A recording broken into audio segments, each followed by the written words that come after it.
drinking again. Something different this time. This video is not sponsored by anything besides the encouragement to consume and intake of substances that may alter one's mind, body, and perception responsibly. So let's finish getting these. Oh,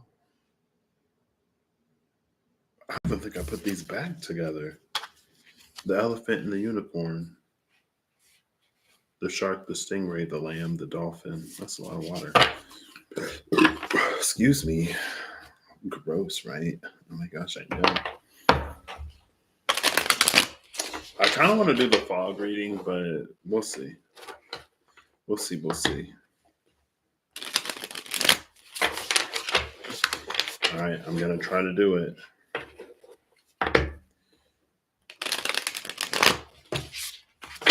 Okay, almost.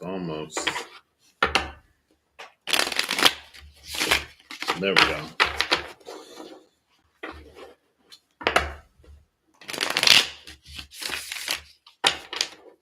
I don't think I have it close enough sometimes. There we go. All right.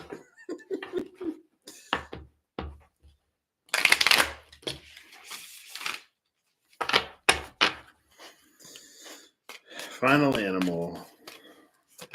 Or just an animal, I guess, as I put this deck away. The cobra. Cobra came out recently because I remember Cobra being a teacher. The cobra is also another snake.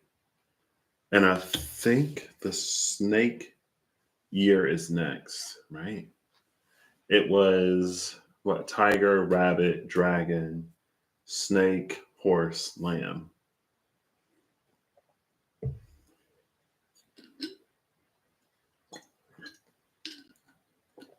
But this snake, I guess, well, it's not a sea serpent.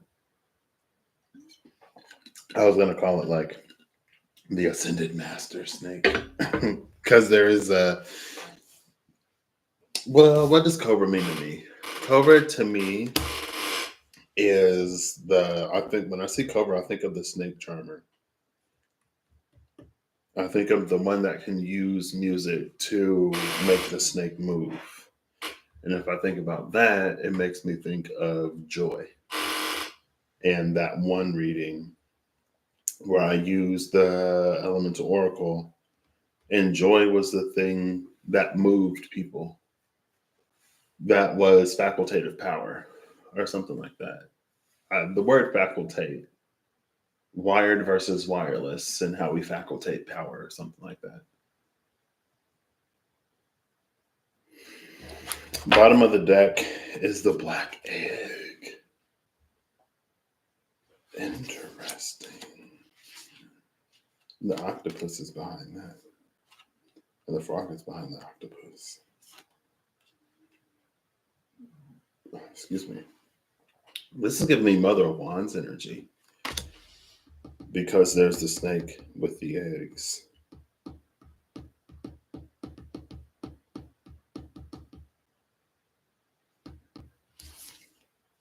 And it's also interesting that instead of white lines in the cover, there are black lines. Alternating black lines.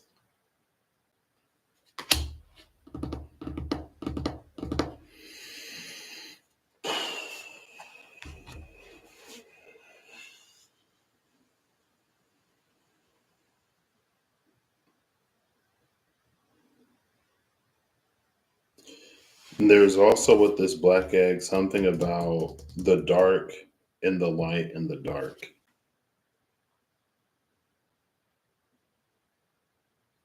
This could be like, because of the dark and the light and the dark, it could be like a harsh truth or a harsh reality.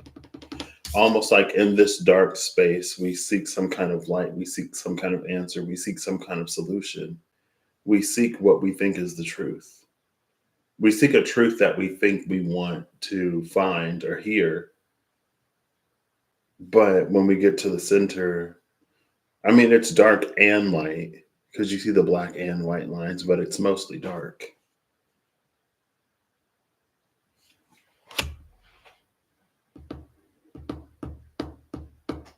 It's almost like when someone like that you trust lies to you, or it's like if someone that you trust harms someone else, and you go like, that person would never do that. This video is not sponsored. It's not sponsored. It's fine. And it's like it's somebody that you think you know, and you're like, oh, this person would never do that. And then you go to that person, you're like, oh yeah, no, like I would never do that. I didn't do it. But then you find out that they did. And then your whole perception of that person changes because there's a truth of them that now you see that you never would have believed.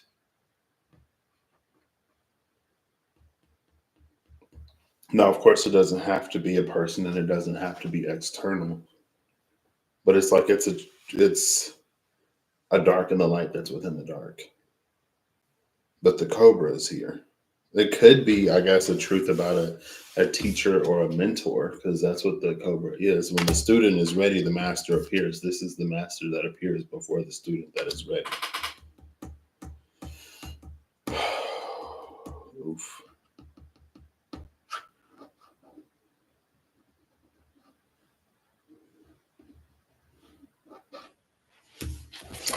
Just gonna put that back. We're just gonna put that back. We're just gonna put that back. We're just gonna put that back. We're just gonna put that back.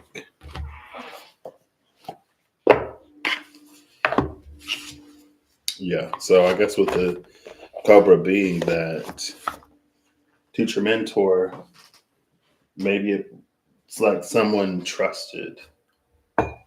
Like, oh, this person like would never take advantage of me. It's almost like, yeah, it's a whole oof. It's a whole oof.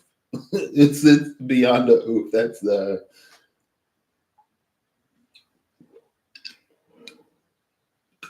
yeah.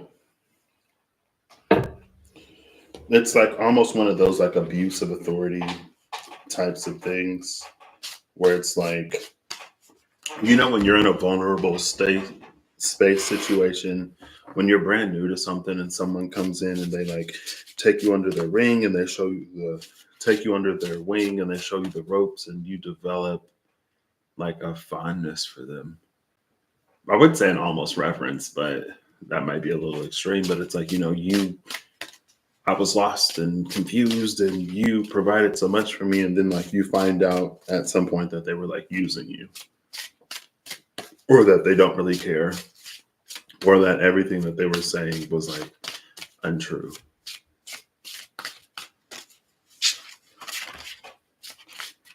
The octopus is clever enough to be manipulative, and it is also known to camouflage. But I guess there has been a thin thread of energy, a not so thin thread of energy in the past few days of like when we don't know any better, when we don't know any different, what we open ourselves up to and what we think of. Eve, hey, good morning. How are you? And what we think of as like if you've never had a dish, right? If you've never had an apple pie and someone brings you chocolate cake and they're like, hey, this is apple pie. You've never had apple pie, assuming you don't have Google. Like you don't know any better. You're like, oh, like this is apple pie. This is delicious. I love apple pie. And then you go somewhere where they actually serve apple pie and you're like, hey, can I get an apple pie? And they bring you not chocolate cake. And you're like, what is this? Like, I asked for an apple pie. And they're like, this is apple pie.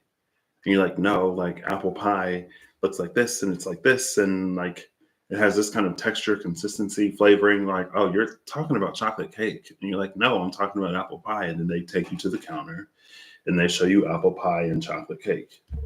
And you're like, oh, well, like that doesn't mean anything. You can label anything, anything. And so then you do your research and you discover that what they were feeding you as apple pie is actually chocolate cake.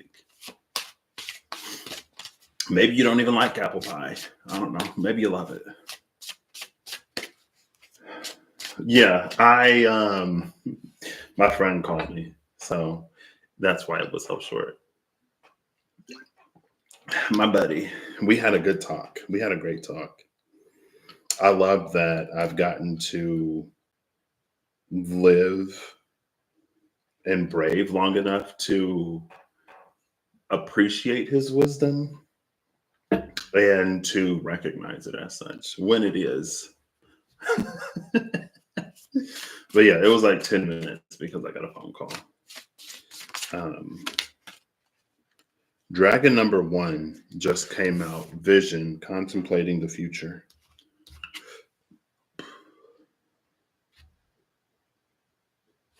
Bottom of the deck is resilience, finding your limits. And then healing, restoring hope is under finding your limits. This is interesting. What an interesting combination. Contemplating the future and finding your limits. This is actually, there's something interesting here. Obviously, this can be taken in a number of ways. Because at first, like contemplating the future as this boundless, expansive, infinite energy, and then finding your limits as a terminating point, it can give an energy of early termination. It's like what you may have envisioned for the future is beyond your limits, but there's also a way to read that is almost the opposite. Because you may find that your limits far exceed your imagined or perceived capabilities, meaning that you're much, much, much more capable than you would have given yourself credit for.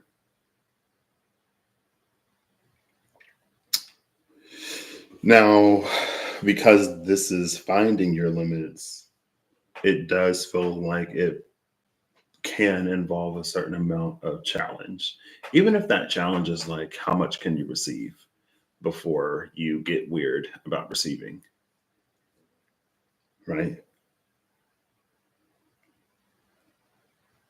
It's like, how generous and kind can someone be before you get suspicious? Or how much can you be compensated for something before you get concerned or something like that, right?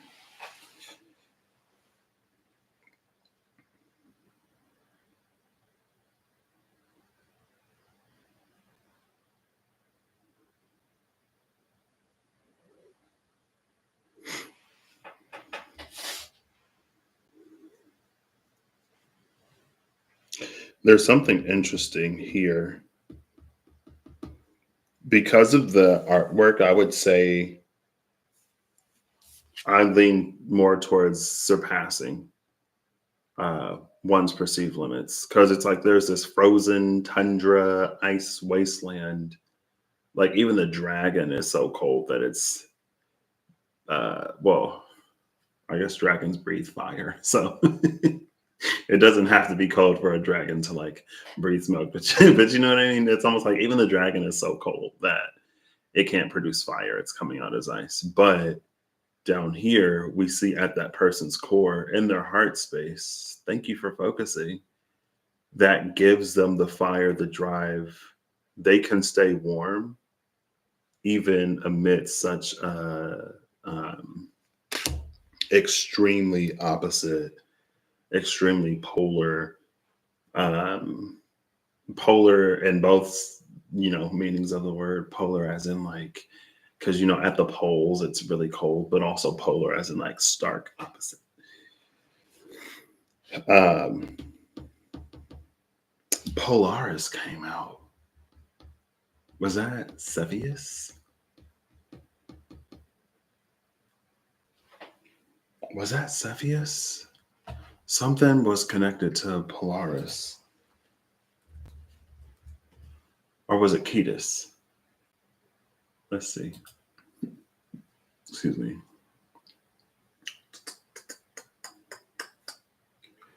Ultramassive black hole.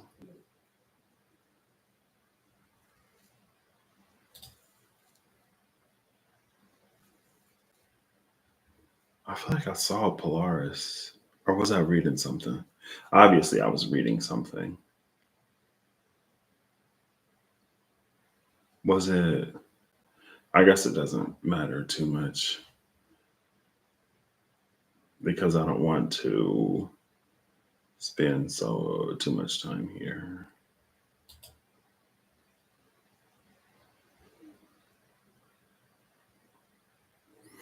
That's fine. Oh, Achetus was variously described as a sea monster or a sea serpent. It's literally right there in depictions. I was just like, a sea serpent is a sea monster, but it literally says in the same article, or a sea serpent. So yeah, there you go. Cool. Not that that's helpful. Um, oh, I forgot. I forgot. How did I forget the infamous ice dragon or the famous ice dragon? Um, this ice dragon, I'm not sure.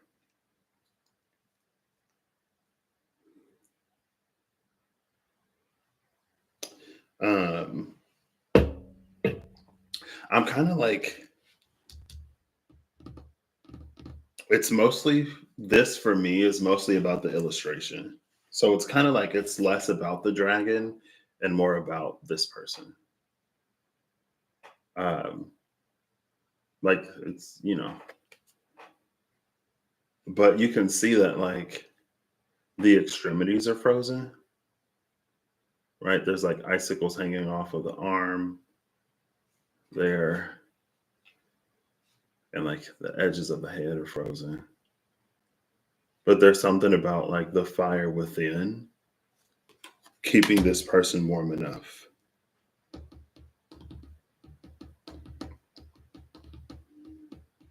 But again, it still feels like, how do we find our limits? We can imagine what our limits are. We can even know what our limits are. But to really find a limit as a limit, we almost have to go there. Now, there's also the limit does not exist.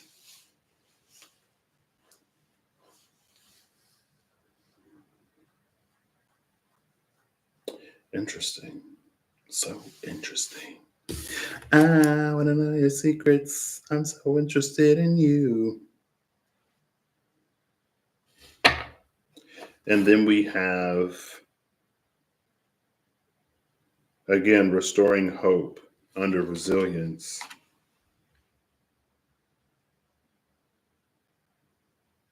So I don't know if this is like a testing or trying time. And then here comes the thaw, here comes the spring.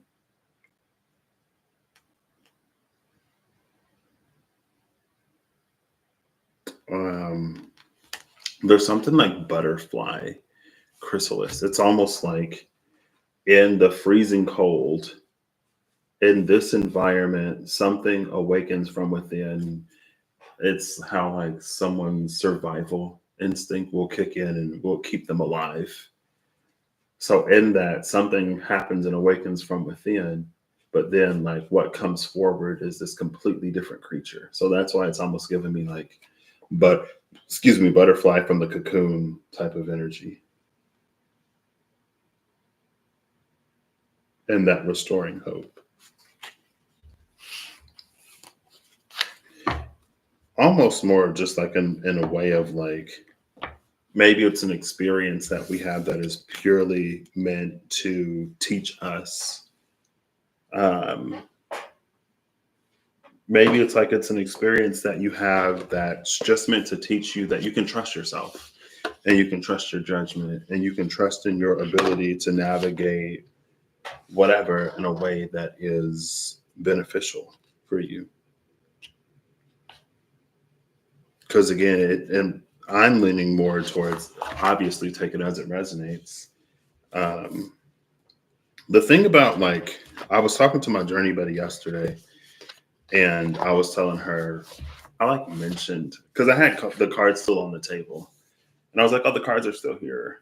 And so we were kind of talking about the readings, and I was like, well, I wanted to pull cards because I felt disconnected. I didn't necessarily feel overly aware of what like greater collective energy.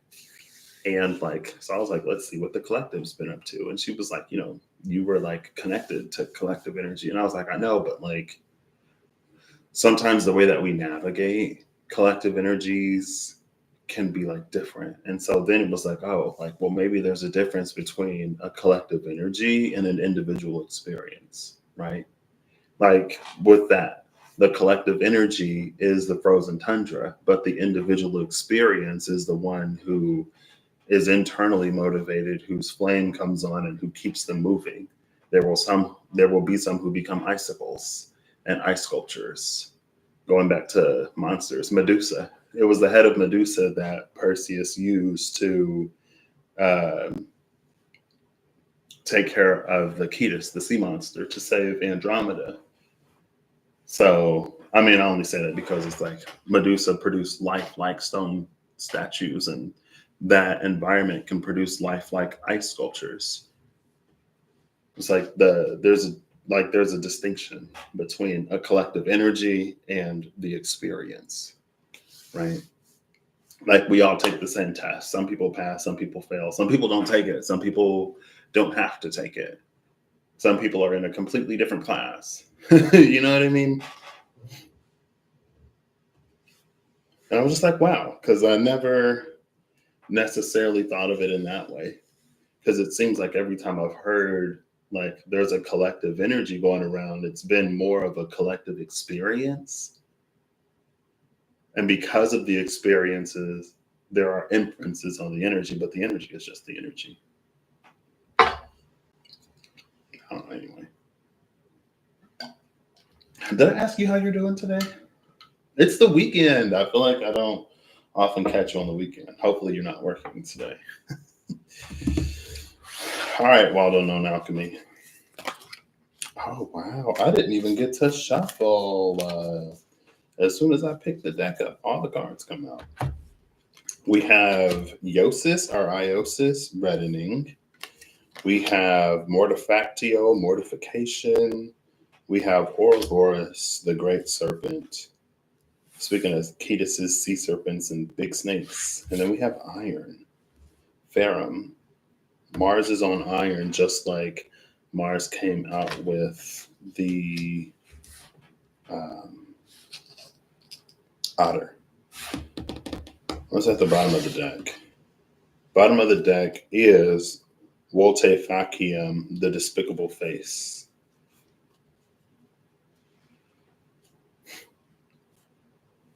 I am no stranger to retaking tests, retaking courses. Yeah, I skipped the final. Like, oof, girl, it was rough. But even when we retake tests, hopefully we retake the test with like more knowledge and more information than the last time. I guess the only thing would be though, depending on the test, it may not be wise to expect the same questions. Because sometimes when you go like, oh, like I've taken this test before, they're gonna ask the same questions. I took this test before, and then when the results came back, I memorized all the answers. So like this time I'm good. But if they ask different questions, then it's like, yeah. But they may not ask different questions, and you didn't even, just in general, very non-specific. That's one thing about like talking to my journey buddy about stuff too. Because I feel like sometimes I'm so in the mode of like reading things and looking at things generally But when I consider the person that I'm like one on one directly talking to, it's like, and again, going like the difference between collective energy and then like an experience, an individual or collective experience. Like there's a disparity sometimes, and that's why I tell her all the time. Like I love reading for you and talking with you about this stuff because I get to see it in a very active. Like I get to look at these energies in a very active, moving from like that lens rather than like this is something that's going to sit for a year, 2 years, 5 years, 10 years, and we're going to pick at the plate. And then eventually, maybe at some point, we'll be over it. She's like, no, you put the plate in front of her, she's going to eat it. They're going to clear it, and then they're going to bring the next dish. Anyway, I'm doing all right. Still adjusting. I found alcohol. I have a friend who wasn't drinking, who started drinking. And then I was like, I haven't had Mike's Lemonade in a long time. I haven't had a drink in a minute. Now I have one. I'm getting used to, being back on Central Time, trying to get over jet lag. I'm doing well. There are some things that I'm like, I'm unpacking within me that I haven't necessarily told anybody about because I'm still unpacking it within me. And I've gotten some nuggets these past few days, and I'm like, ooh, interesting. I got a really big one. Well, we'll see yesterday. But also, I'm the type of person that's like, oh, this really intrigues me. Let me not do anything about it. Let me go play my video games. And you know what I mean? So, but it's on the same front, and I'm not surprised. It's on the same front and the same line of the personal project. I think I referred to it as like I'm going to be working on a special project or whatever. It's in that arena.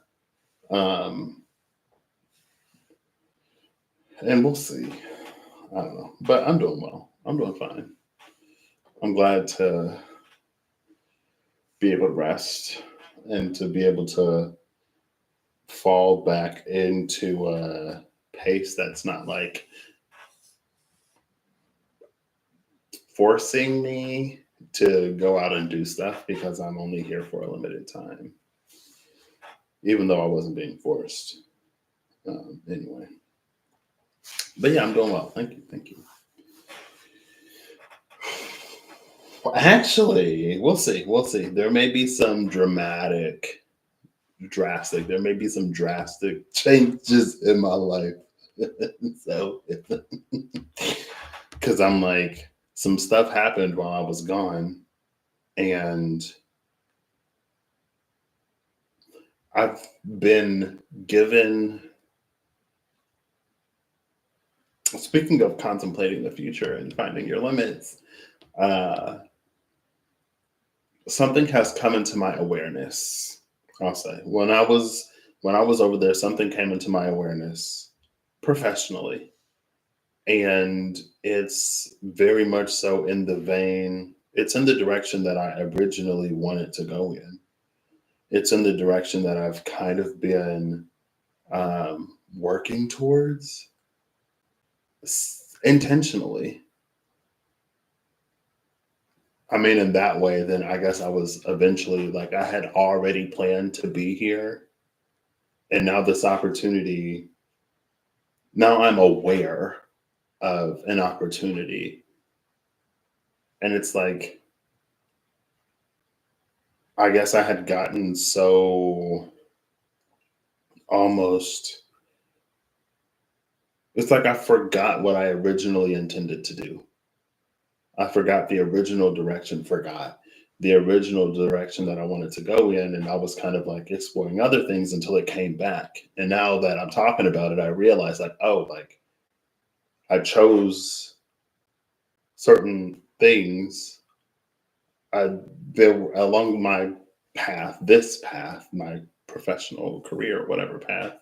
There were choices and decisions that I made to give me like auxiliary supporting experiences so that when I get there, I'll have experienced more than just that. And one of the cities that they're based is a city that I have become fond of within the past um, few months because of like I've been seeing this city a lot, and I was like, oh, I would kind of love to live there. Like I don't want to, but I would kind of like. The more I see it, the more I can almost like envision myself. I'm like, oh, like that would be cool. And then I see it, and I see it, and I see it, and again, like that's one of the cities. This is something that I was originally sort of working towards. I had set out to work towards. Um, and there was something, it's like there's a lot of um, convergence of like synchronicity and the plan and things that I want and what I'd love to do, all kind of sort of like congregating over here. And I'm like, in this area. And I'm like, oof. Now, the expedition of 2023 would tell me to wait, the other way would tell me to until I end up here, right? And then my word of 2024, I feel like I picked, I'm not, I'm not naive. I've done this a few years now, but I feel like I picked such a soft word. The softer the word, the more challenging the year. For me, at least. The softer the word, like allow. When allow was the word, there were so many things. Because, like, what does it mean for me, of all people, to be able to allow myself to experience this or to allow, like, my capacity to receive and my capacity to be present and my capacity for a whole bunch of stuff had to expand in order to be able to allow. But after the, you know, it seems like no matter what, it's going to be whatever. But when it's a soft word, it's just more shocking. It's more jarring, right? I didn't like, if my word is marathon, then I expect to, spend a year running and maybe not have no breaks. But when my word is like rest, I don't if my word is rest, I expect that I will be resting for a year, not that I'm going to be working so hard that year that it's going to be important to remember to rest. You know what I mean? Anyway, I can't wait to hear about your trip. You told me a little bit, and I'm like, what? Are you feeling better? I think you said that, if I remember correctly, like last time I was live, the last time I caught you, you said that. Was that you? No, I'm like, was that you or was that somebody else? I think it was you. It might not be. I hope you're feeling better. I think I hope you're feeling better. But yeah, and that's something I literally, like, right before I went live last night, I looked into it and I'm like, oh my gosh. And it's one of those things again where it's like it's so drastically different that the old me wouldn't even be able to um like there's no way I would have went for it. But now, because I know that, not only because I know that, but also because of where I am in life and where I want to be, I'm like, at the very least, I can do more research and see if it's an opportunity that, like, I want to take. So we'll see. We'll see. We'll see. And it's just like it's been a little back and forth. Like, I ended the year so convinced that I was going to do something. And then I went to London and I came back almost more convinced. But then when the year started, I was like, yeah, maybe not. And I was just getting comfortable. I guess it's like there are options and opportunities everywhere, regardless. Like if I'd stay over here, there's going to be option opportunity. If I go over there, there's option opportunity. Literally anywhere, there could be option and opportunity. So it's not like a what's right, what's wrong. It's just, I'm just like, it's like as soon as I feel so sure that I'm going to do something drastic, I'm like, you know what? Excuse me, there's a lot that can happen here because I also planned for this. But then when I fall into that, I'm like, okay, now there's something else. I'm like, whatever, it's fine. Hashtag like first world problems when there's so much going on in the world right now. I'm glad to hear you're better. I need to like, the one thing is though, like I was eating so well while I was over there. I need to keep up the good habits. Reddening, mortification, the great serpent, and iron. 15, 68, 45, 22. I don't think I'm going to read all these. Oh, wait. Maybe I will actually. Because there's a snake here.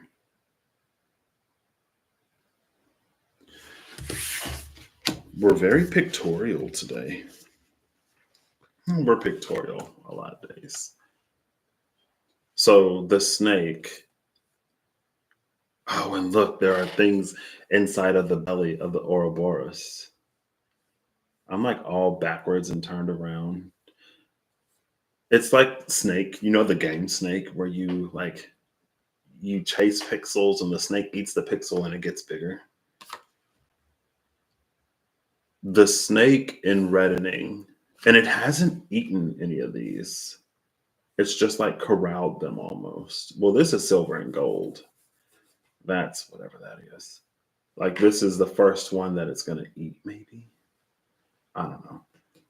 This snake goes through the mortification process and emerges as the great serpent. So this is the actual alchemical whatever that I'm going to read. And again, snake is the one that came out as the sea serpent. It didn't come out as the snake, just as the horse came out as the unicorn. It didn't come out as the horse when it was on the table. I opened the book literally to reddening, but I'm not reading it. 68 LXVI.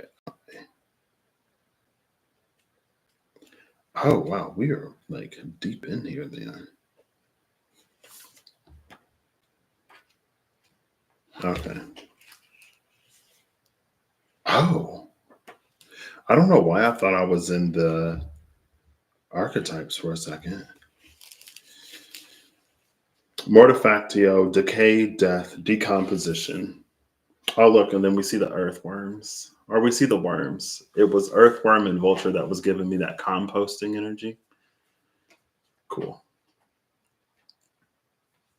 There we go. I'm trying to also, I met someone. My friend has relatives that are in the area. The one that I got, like, we spent a lot of time with, that reminds me of my grandpa that who lives in the area. I'm like, wow, crazy. He was actually the one that made me aware of this. He was like, oh, you shouldn't be doing what you're doing. You should be doing something like this. And I was like, oh my gosh, like that's what I wanted to do. We'll see. Mortifactio is the great alchemical operation of darkness. What was once composed now decomposes. What was once presentable is now despicable. And then we have the despicable face, volte faciem, the despicable face of the benevolent guide. Oof. Anyway, when your guides tell you to do something that you don't want to do. Kidding, anyway. Mortifactio is the great alchemical operation of darkness. What was once composed now decomposes. What was once presentable is now despicable. This stage cannot be avoided. The underworld has taken us into the dark interior of its belly, and here we reside until spring. Through the natural process of decay, we descend into depths we didn't know existed. The alchemist soon finds mortificatio as a stage of regeneration and sacred power, where the soil is fertile and rich, offering nourishment for tomorrow. This stage cannot be rushed. The darkness must have time to do its work, to dismantle and to loosen, to free us from old scripts and stories. As we learn to surrender, as we learn to surrender to this great operation, the earth churns and wisdom whispers in the dark. She envelops us with grace and the promise of what's to come. The promise of what's to come, contemplating the future. The darkness of this being that finding your limits. Mortificatio, darkness, death, decomposition, and decay is like the collective energy, but the experience within that collective energy can range the gamut. It comes out iron. Iron is very tough. It's very strong. It's very sturdy and stable. Iron is also something due to its like metallic sheen that even in the darkness, if there's any light, it's almost like iron will reflect it. It's also interesting though, because we had the black egg, which was the dark and the light of the dark. But the black egg is also about like truth, right? It was a harsh truth that maybe we didn't want to see or accept about something that we held in high regard with the cobra, which is another snake.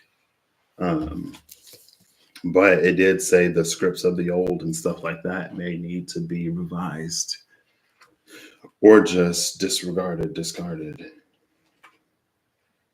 I feel like this is like a lovely way. I think I'll just take these because it wraps everything up. I feel like in such a succinct way. You know what I mean?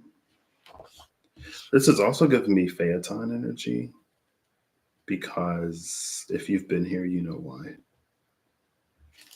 Iron, ferrum, magnetism, reliability, and Mars. Iron is a reliable metal that can withstand great pressure.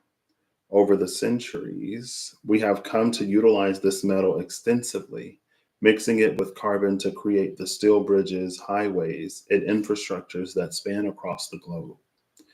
In alchemy, iron is associated with the planet Mars and shares its qualities of being strong, assertive, and potentially warlike. When the iron card appears, there is a call to rely only on the reliable. What truly supports you? What have you already built?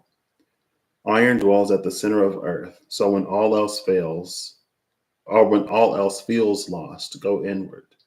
There is a deep magnet there that pulls you toward what is steady and true. For the moment, put your words and weapons down and let yourself be held by the structure that is already in place. This being interesting may not, well, I guess there is a connection because 2 days ago when I first got back and I was like, what's the collective energy? The Hermit was in reverse. This iron card, the reliability and the steadfastness of this iron card depends on structures that have already been built. When all feels lost, go within. But with that Hermit in reverse, it was an inability, a lack of a capacity, or a lack of a willingness to do that. So with the Hermit in reverse, the experience within this collective energy, either way, we find our limits, I guess. That was the point. Whether we freeze, crumble, fall, or are ignited and move forward, or somewhere in between. Now, what's interesting is the darkening the light that kept coming out in the I Ching with the SKT, and how sometimes like the darkness protects the light.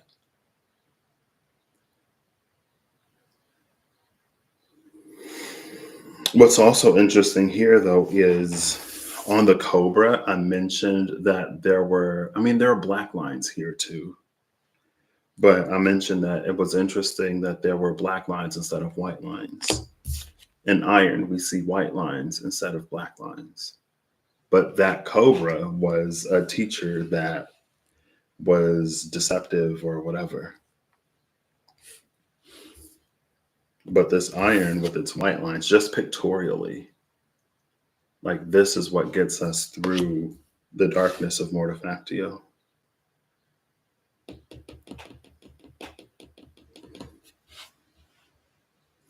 It's what turns snakes into Ouroboroses and sea serpents and horses into unicorns. Cool. The despicable face, Volte Faciem. Am I going to read Volte Faciem? I don't think so.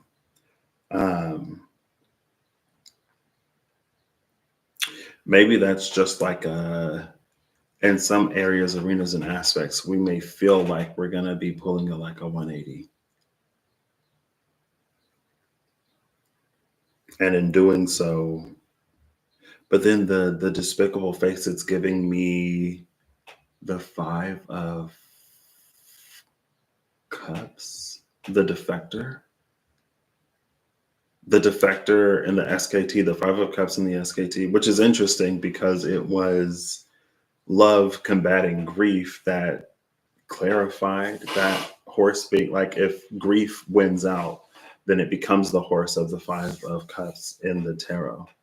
But because love combats grief, or because love offsets or counterbalances grief enough, or counterbalances counterbalanced grief enough, the dragon of individuality or whatever came out, which was like carving your own path. I had a thread there and I lost it. It's gone. The 5 of Cups, the defector.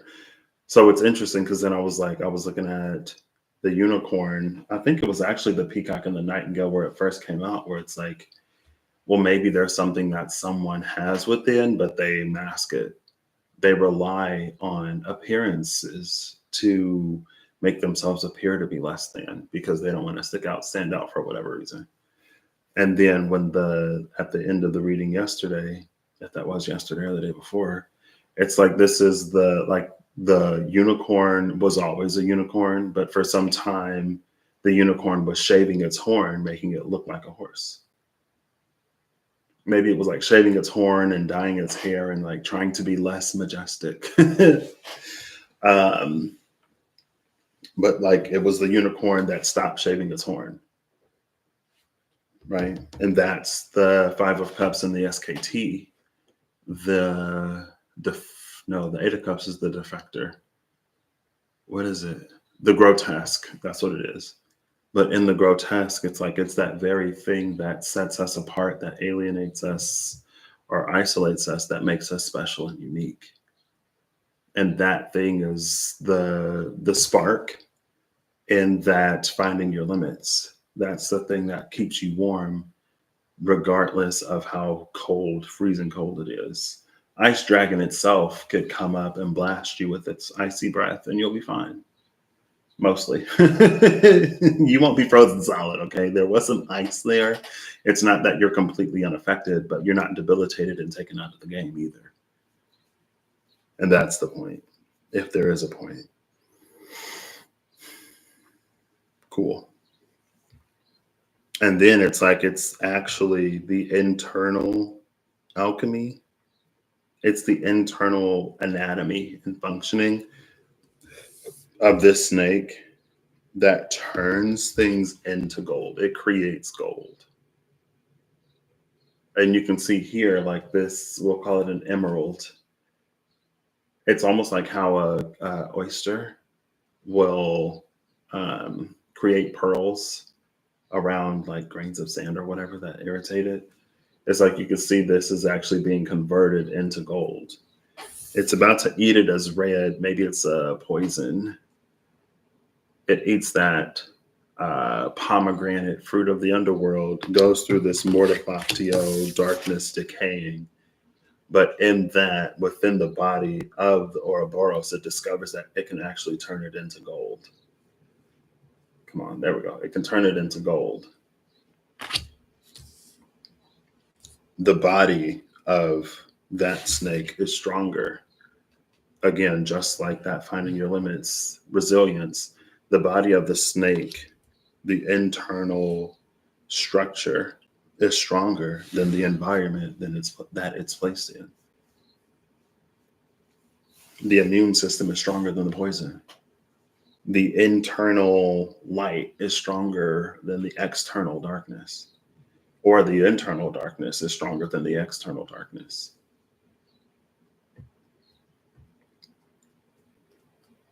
The internal composition is stronger than, again, its external environment and surroundings. So even though the collective energy may be whatever, it's an experience that isn't dictated by the energy. Cool. Well, Eve, I love to collaborate, question mark, with you. So if there is anything that you want of me or would like for the collective, like, let me know. You know what I mean? I feel like it's been a minute.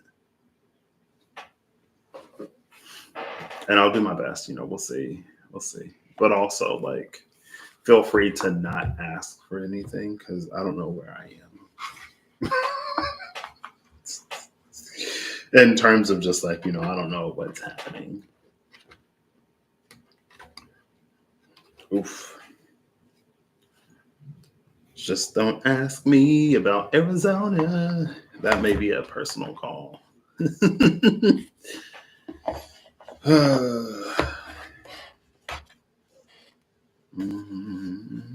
And then I wanted to do like the pictures that I posted with the labyrinth, the signs. I went into the Japanese garden at Eco Park in Kolkata. And it was this whole like 2 cards for eclipse season.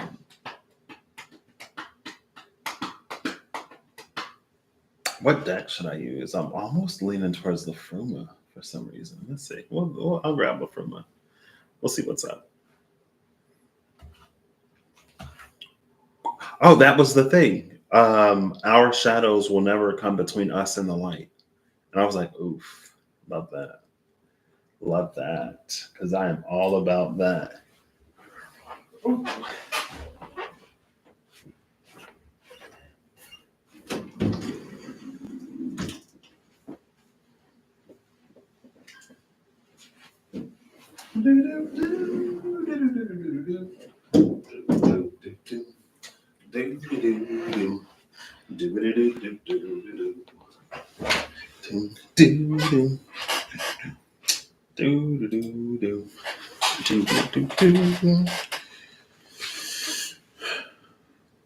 All right.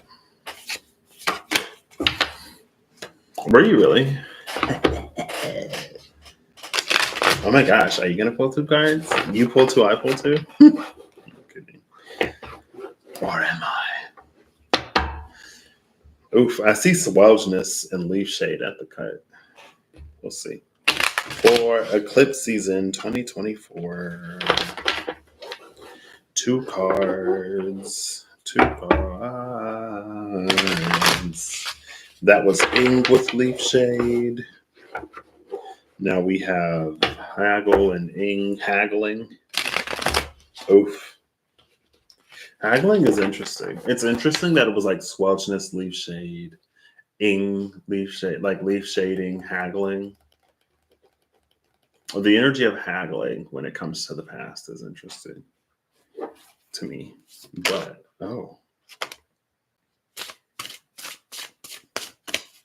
the first card, number 12, came out immediately. 12 being the mirror of the 21 that was Finding Your Limits Resilience.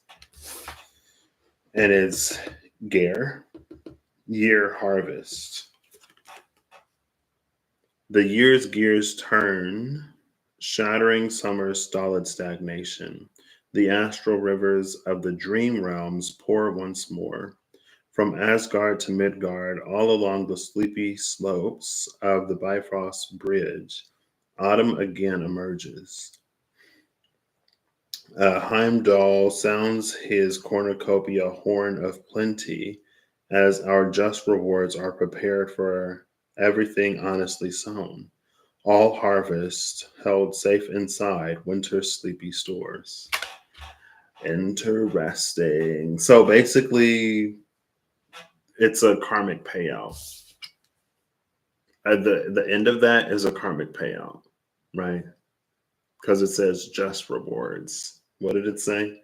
The horn of plenty as our just rewards are reaped for everything honestly sown. From Asgard to Midgard, we can take that in many multiple areas of our lives, if not all. The astral rivers of the dream realms pour once more. So the what was it? What was the card under it? Restoring hope, healing. That's what it was. Restoring hope. The year's gears turn, shattering summer's stolid stagnation. It's interesting because summer, you just pulled Ing and Swellness. Wow, I saw them at the kite. Way crazy. um, it's interesting that summer is bringing stagnation because summer is the time of the sun. And why would so much sun bring stagnation?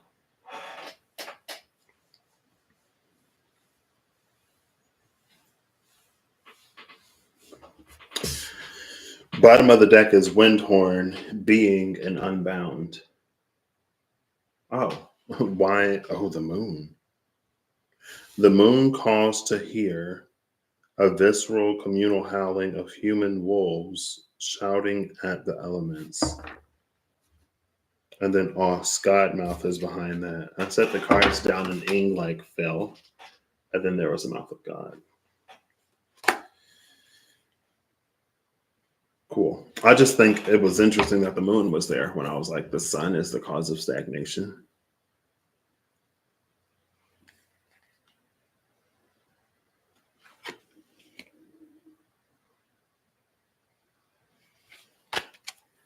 All right, second card for eclipse season.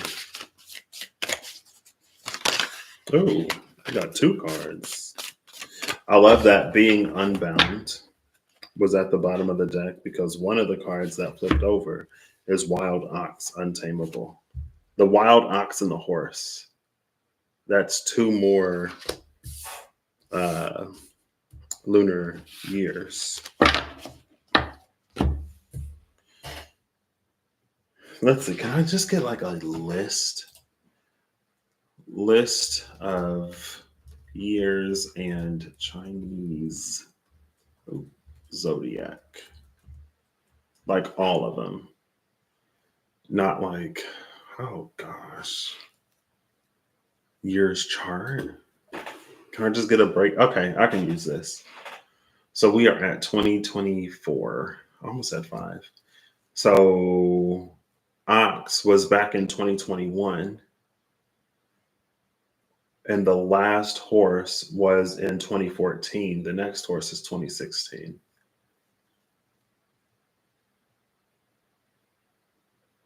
$2026. I think I said 2016.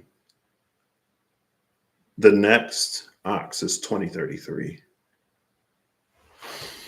So this could be from 2014 to 2021 because Horse came out and then Ox.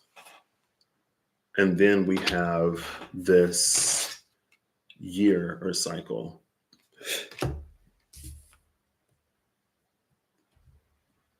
There's movement, untamable. It's unbound. I mean, Bifrost at the bottom of the deck. This mentioned the Bifrost Bridge. Who's at the bottom of the deck now? Apple bearer, fruit bearings and offering. Bearing fruit. Fruit blessing. Fruit bearing. Yeah, fruit bearing and offerings. Yeah, this could very much so be things that have been in the works over the period of time. And this eclipse season, they're going to find, oh, we have like bearing fruit and harvest, the fruit of our labors. Some labors, see, but then it's almost like the brony. It's almost like the Bruni brownie energy, where even when it didn't seem like the work was worth doing, even when we weren't getting rewarded and times were getting difficult and hard. The brownie keeps doing the work. That's the karmic payout. Everything honestly sown. And it's a question. And then 2019 is here because 2 and 19, or it could be 1920 or 1902. I kind of read it backwards. It's like 219, which is also like beginning of Pisces season. But what was I saying? What's interesting about that is like when we honestly, what we sow, the energy that we sow things with, right? So we can sow something. It's like we can plant something new out of disappointment or frustration with something else. And what were we honestly sowing when we planted those things? And it goes beyond, or maybe it doesn't. Um,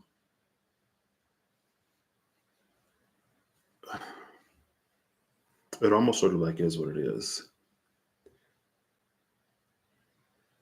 But the movement of horse with the untamableness of this wild ox, it moves unbound. And again, this is it's the ice. Maybe I should have did this later. I mean, it wouldn't matter because I would still be drawing parallels. I'm not consciously trying to draw parallels to what I just read, but it is what it is. You know what I mean? Because it moves untamable. What is it's almost like what does it mean to move? It doesn't have to mean anything, but just like finding your limits, there's almost a connotation because it's moving untamably and uncontrollably, that there is some force that is trying to exert control, or that there is some force that is at the very least trying to slow things down. But the untamable aspect of this ox will not stop moving. And that was the being with the thing in their heart that lit up in the presence of the ice dragon.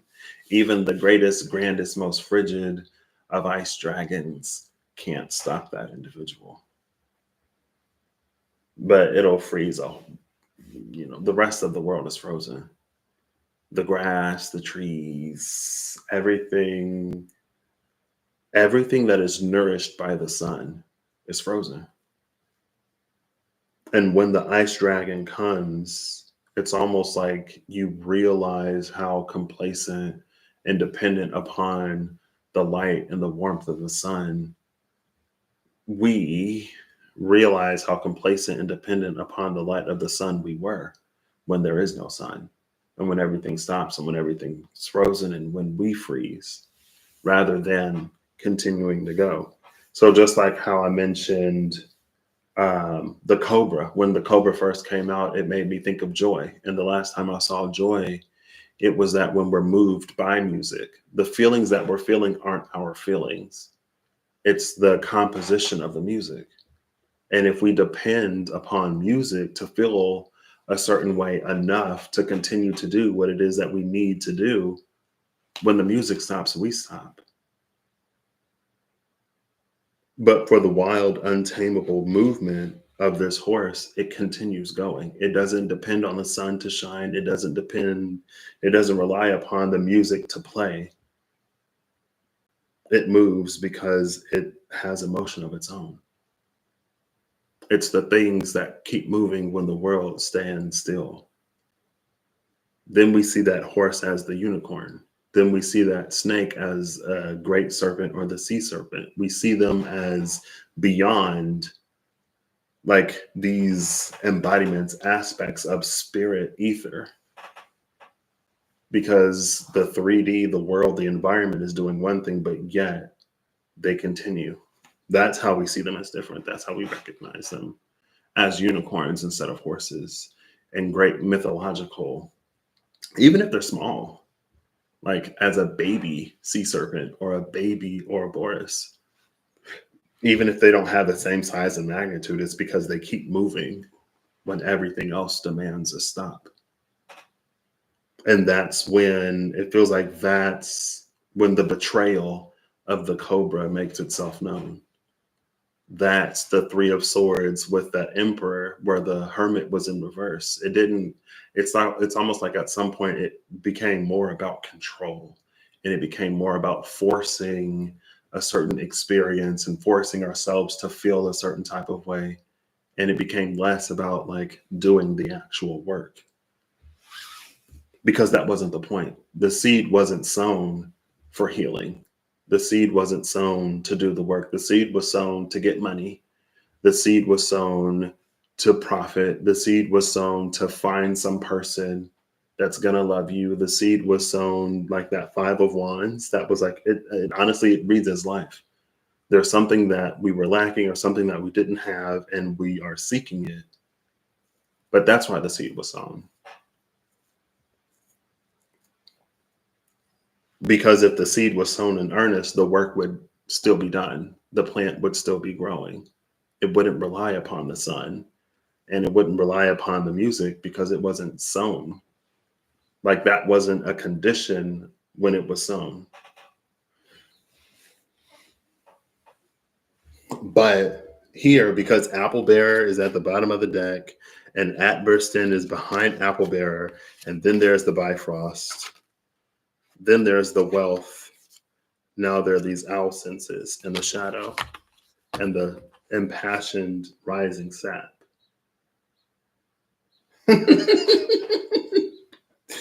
Like it's gorgeous here. So that's how I'm going to read it. And I'm not going to put the context. I mean, I've already put it on there. But that's something that I like. I honestly, I feel like I'm at the point where if we take it in whatever way, we're going to take it in that way regardless. Right. And I'm not responsible for making anyone's choices and decisions. I'm not responsible for anyone's healing. I'm not responsible for anybody living their own life. And if I read something and it's gorgeous and it's beautiful because these are just rewards for things that were honestly sown, and now things are bearing fruit because it continues to move, even when the rest of the world is like still, that's what it is. And if somebody watches this and their trees don't grow, like their trees don't bear fruit, and they experience whatever they experience, it's like, well, it didn't resonate for you. Because if you weren't out there doing the work, if you weren't sowing in earnest, honestly, it already didn't resonate for you. It's work that you weren't even doing. So why are you expecting a paycheck? You know what I mean? You didn't show up, you didn't clock in. And I'm like, oh, it's payday. Yeah, it's payday for, for the people who clocked in and showed up. You don't work, you don't get paid. But the Emperor in that Three of Swords, we spiritually, it's like we use spirituality to manipulate energies to pay out and pay out and pay out. We try to become masters of the laws of the seven hermetic principles and all this and all that to force a payout without actually like doing the work of the masters, right? You don't just declare yourself a master because you learn something. The masters utilize, live, embody that information, and it actually goes beyond. I would assume it goes beyond those seven, whatever, that's the initiation. That's like before you even really fully get into it. That's the foundation. That's your ABCs and your 1+1=2 and everything else. But that's not high level applications of this. Like that's not string theory. 1+1=2 isn't string theory unless you simplify an equation to be 1+1=2. Anyway, it's fine. I literally just said like, because I don't know, it's like whose responsibility is it for us to do what we need to do? It's ours. If you go to therapy and your therapist is like, hey, like I'm going to give you some exercises so that you can, you know, work past this and like get over some blockages or whatever. And if you don't do the exercises, the therapist isn't a bad therapist because you're still suffering. You're not doing the exercises. you know what I mean? It's like, But that's not what spirituality is. Spirituality is if I think it, I believe it, I manifest it, it comes to be. I don't have to do anything, it just happens. And when it freezes solid and then when it falls into decay and it doesn't rise, iron. What was the structure? What was the foundation? It's the power of the foundation, that power that continues to see something through that decay, through that darkness. It's the foundation that supports. It's the internal that keeps one moving and motivated, that keeps them from freezing solid. And then, just like that, restoring hope in that space as things continue to move, it's what bursts free from the cocoon. So anyway, the energy of the eclipse is gorgeous. It's a time of just rewards. It's a time of things bearing fruit. It's a time of, even in the presence of tragedy, misfortune, stagnation, it continues to move anyway.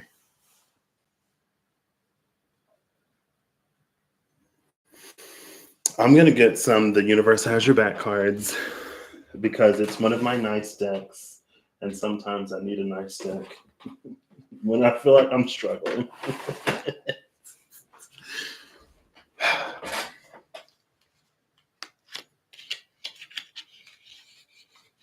But it's like, that's what it means to be untamable. To not be so impacted and so affected by one's environment that they stop. If you choose to stop, that's one thing, right? Because you have the power and agency of choice in your life. If you are stopped and you don't choose to, when it's one of those, like, I could go into semantics like all day long, but it's like there's a difference between stopping because you choose to and stopping because you are stopped. And the frustration that one feels may be a key indicator of, like, am I choosing to stop or am I being stopped? Because if it were up to me, I would be doing this and I would be doing that and blah, blah, blah. And sometimes we are stopped for good reason. Sometimes we're stopped because our car cannot make it through the snow. You can Oregon Trail if you want to. You try to wade the river and then you get swept away. It's like, girl, well, maybe you should have waited at the banks. Like, your horse, you've been running your horses ragged. They haven't had rest. You don't feed them. Your wagon is falling apart because you don't repair it, and you want them to wade this rushing river. Okay. You'll be doing your little white river rafting down the rapids. Hope you can swim or hold your breath. But anyway.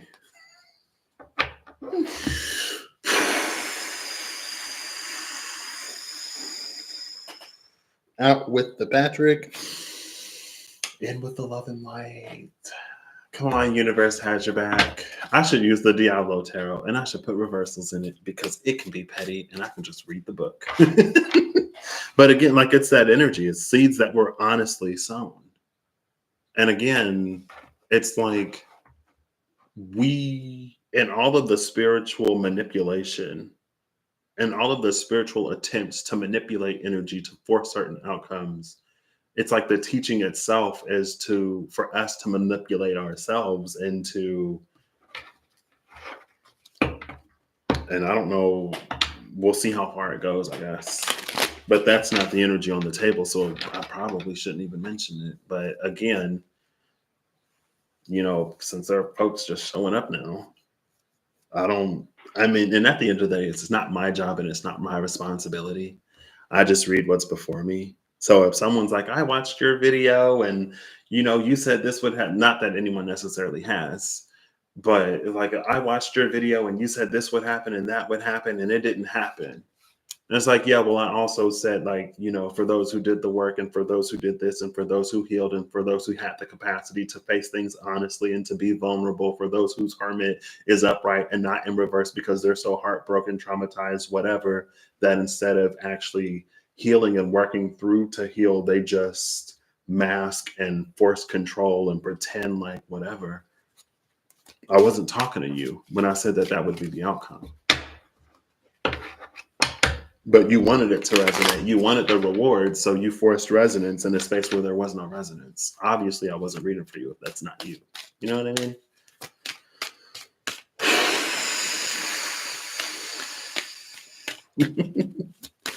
It's just like at a certain point, it just detracts, and I'm like over it. You know what I mean? And it's fine. Okay, all right. Ooh, this card fell under the alchemy box, like the edge of the card. Who are you? You made a lot of noise to not come out. Oh, and that card fell right on top of it. Bottom of the deck. I'm unapologetic about what I desire and trust that what I focus on will grow. The confirmation and bias in me just says I'm unapologetic. I said what I said. Oh my gosh. Can you hear it? The sparrow was at my window.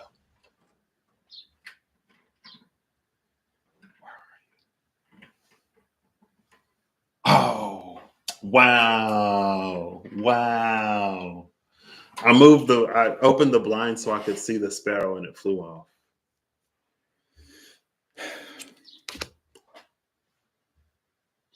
Now it's back. I should have just left the blinds open. Why did I close the blinds back? Can you hear it? Can you hear the sparrow that's like literally right here? Wow, and then I get up to open these and it flies away. I'm gonna leave them open. I learned my lesson.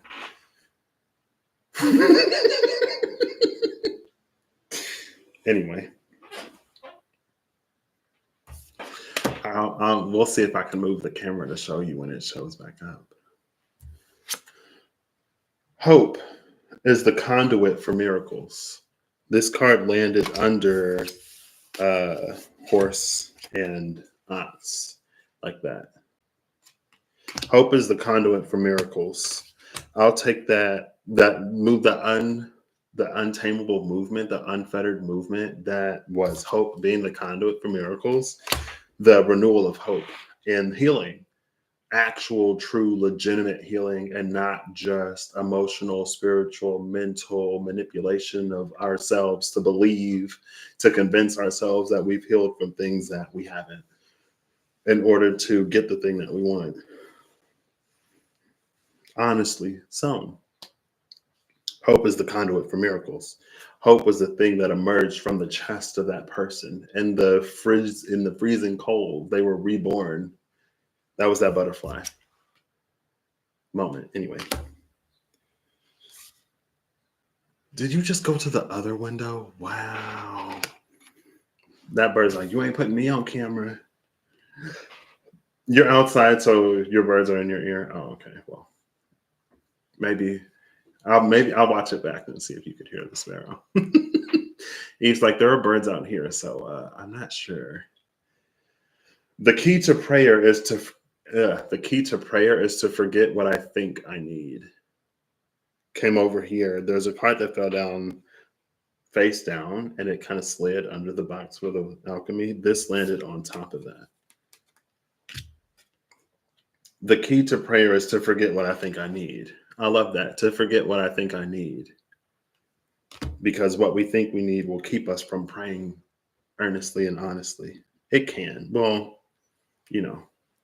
we don't see sometimes what is before us because we are so consumed by what we want to see. The card that came face down, instead of praying for an outcome, I pray for the highest good for all. A card of praying falls out on top of a card of praying. Obviously, not every card in this deck mentions praying. Instead of praying for an outcome, I pray for the highest good of all. The key to prayer is to forget what I think I need. So maybe. Oh, wow. Wow. It's okay because I got my phone. It literally came up, and as soon as I moved to move the camera, it flew off. Don't be like that. Why are you so shy? The sparrow said, "We're here for you, not for the live." I'm like, okay, fine, whatever. It didn't even get to chirp because I saw it. I was like, oh, I'm gonna get it before it flies out, and it flew off. Fine, if the sparrow doesn't want to be on camera, I'm not gonna put the sparrow on camera. Bottom of the deck. Oh yeah, I'm unapologetic about what I desire and trust that what I focus on will grow. Or did that come out? Under that, attack, pain, fear, judgment, and any form of separation are merely calls for help.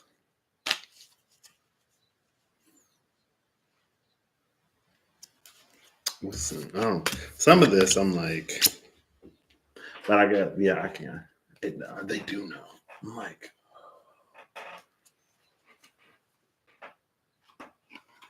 see, I thought I was going to be clever by leaving the blinds open. I wouldn't have to open the blinds. Now I could be more clever. Let's see. Let's see. I could be more clever if I do this. This will be Sparrow Cam. And since I'm using OBS, wow, I ran out of USB slots. Too bad I can't just unplug the mouse that I don't really need because I'm on my laptop and I have a trackpad. Now, if this messes up the live, you know why. It's because I'm trying to catch this sparrow. Give me a moment.